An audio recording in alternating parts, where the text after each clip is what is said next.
Welcome to S4 Soumya news. ఈ రోజు మనం చర్చించబోయే అంశం ఆంధ్రప్రదేశ్లో భూముల సర్వే 22A వివాదాల ల్యాండ్ టైటిలింగ్ చట్టం రద్దు తర్వాత కూడా రైతులు ఎదుర్కొంటున్న సమస్యల గురించి. కైగలూరులో జరిగిన ప్రభుత్వ కార్యక్రమంలో నాయకులు మాట్లాడుతూ ల్యాండ్ టైటిలింగ్ చట్టాన్ని రద్దు చేశామని, గతంలో వివాదాల్లో చిక్కుకున్న భూములను మళ్లీ అసలు యజమానుల పేర్లకు మార్చే ప్రక్రియ కొనసాగుతుందని చెప్పారు. కొత్త పట్టాదారు పుస్తకాలపై వ్యక్తుల ఫోటోలు కాకుండా ఆంధ్రప్రదేశ్ రాష్ట్ర రాజముద్ర మాత్రమే ఉంటుందని కూడా వివరించారు. ఇక్కడ ఒక ముఖ్యమైన ప్రశ్న వస్తుంది.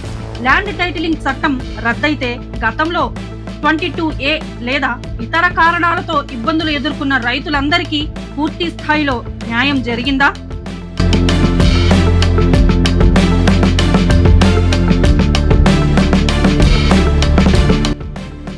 ప్రభుత్వం చెబుతున్న ప్రకారం ప్రక్రియ కొనసాగుతుంది. అయితే అనేక ప్రాంతాల్లో రైతులు మాత్రం తమ సమస్యలు ఇంకా పూర్తిగా పరిష్కారం కాలేదని చెబుతున్నారు.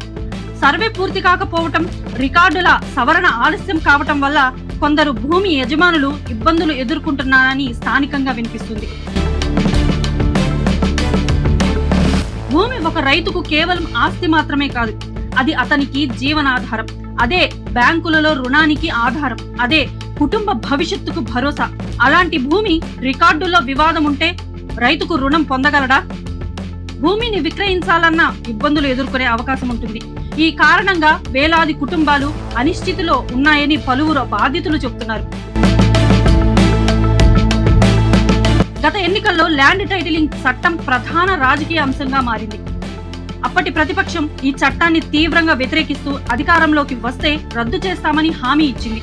అధికారంలోకి వచ్చిన తర్వాత ఆ చట్టాన్ని రద్దు చేసినట్లు ప్రభుత్వం ప్రకటించింది.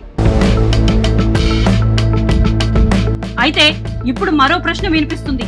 చట్టం రద్దు కావటం ఒక విషయం, కానీ దాని ప్రభావంతో ఇప్పటికే ఇబ్బందులు ఎదుర్కొంటున్న రైతుల సమస్యలు పూర్తిగా పరిష్కరించబడ్డాయా?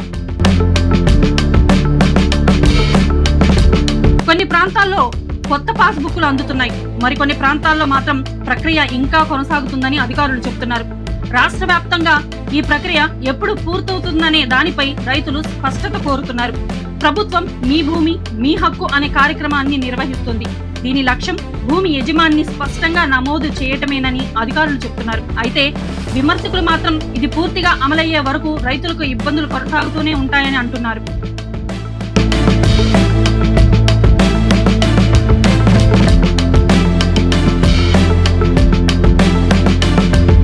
ఇక్కడ ప్రభుత్వం ముందున్న ప్రధాన సవాల్ ఏంటంటే ప్రతి గ్రామంలో పెండింగ్ లో ఉన్న భూ వివాదాలను వేగంగా పరిష్కరించడం, సర్వే పూర్తి చేయటం, అర్హులైన ప్రతి రైతుకు సరైన రికార్డులు, కొత్త పాస్బుక్లు అందించడం.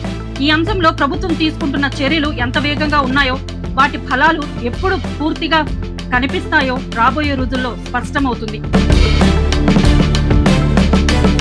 అయితే ఒక విషయం మాత్రం స్పష్టం. రైతుకు తన భూమిపై స్పష్టమైన హక్కు ఉండటం అత్యంత ముఖ్యమైనది. ఏ ప్రభుత్వమైనా రైతు భూమికి సంబంధించిన వివాదాలను వీలైనంత త్వరగా పరిష్కరించడం ప్రజల ప్రయోజనంలోనే ఉంటుంది. ఈ అంశంపై ప్రభుత్వ వాదన ఒకవైపు ఉంది, మరోవైపు బాధిత రైతులు, ప్రతిపక్ష పార్టీలు ఇంకా ఆలస్యం జరుగుతున్నాయని ఆరోపిస్తున్నారు. తుది నిర్ణయం అధికారిక రికార్డులు మరియు నాణ్యపరమైన ప్రక్రియ ఆధారంగానే ఉండాలి. Thanks for watching S4 Soumya news. Please subscribe our news channel.